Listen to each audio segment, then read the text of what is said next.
Semeton siapa Edi Mulyadi yang hina Kalimantan? Ternyata sosok ini pernah nyalek, yang kini setelah viral videonya beliau meminta maaf.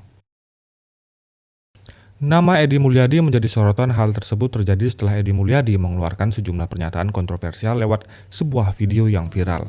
Pernyataan kontroversial yang dilontarkan Edi Mulyadi terkait lokasi ibu kota negara yang baru, yaitu Kalimantan.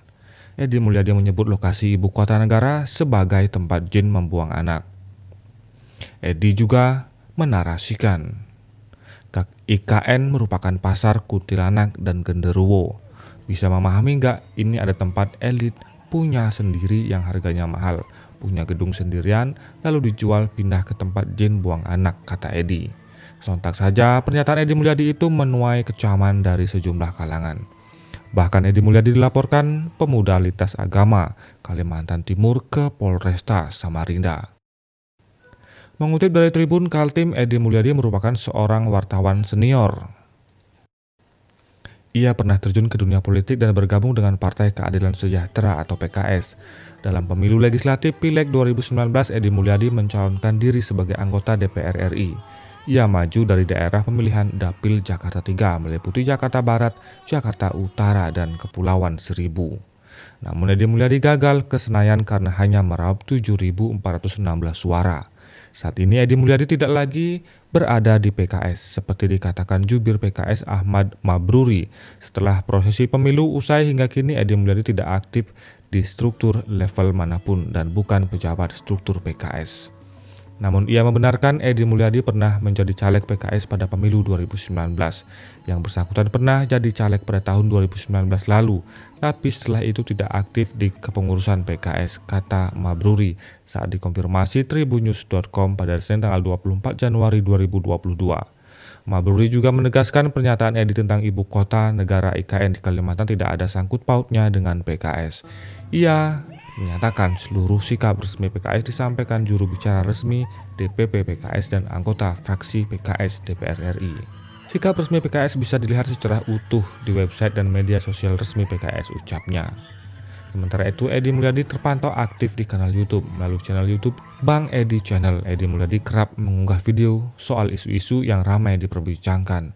Lewat YouTube-nya tersebut, Edi Mulyadi menjadi sosok yang kontra terhadap pemerintah. Banyak video yang diunggahnya berisi kritikan terhadap Jokowi. Kanal YouTube milik Edi Mulyadi kini memiliki 214.000 subscriber dengan jumlah video lebih dari 700 video.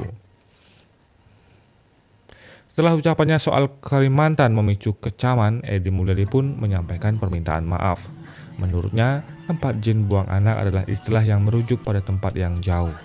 Hal ini dikatakan Edi Mulyadi saat bertemu dengan sejumlah tokoh Kalimantan yang dipimpin oleh dosen FISIP Universitas Islam Kalimantan Muhammad Uhaib Asad pada Senin 24 Januari 2022. Tempat jin buang anak itu hanya istilah untuk menggambarkan tempat yang jauh terpencil, katanya dikutip dari Kompas TV. Edi Mulyadi juga mengaku tidak ada maksud untuk menghina. Permohonan maaf juga disampaikan Edi Mulyadi lewat video di kanal YouTube-nya.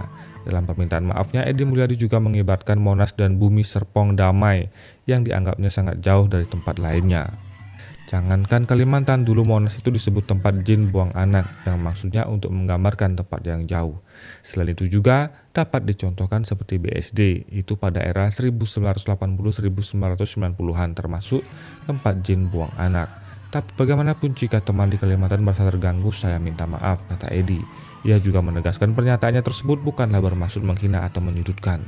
Jadi istilah tempat jin buang anak itu bukan untuk menyudutkan. Jadi sekali lagi, konteks jin buang anak dalam pernyataan itu adalah untuk menggambarkan tempat jauh, bukan untuk mendiskreditkan pihak tertentu, tegasnya. Teman-teman Istana Channel, begitulah hal yang disampaikan oleh Edi Mulyadi. Beliau mengaku bahwa dia tidak bermaksud menghina. Bagaimana pendapat Semeton? Kata jin buang anak diartikannya sebagai tempat yang jauh.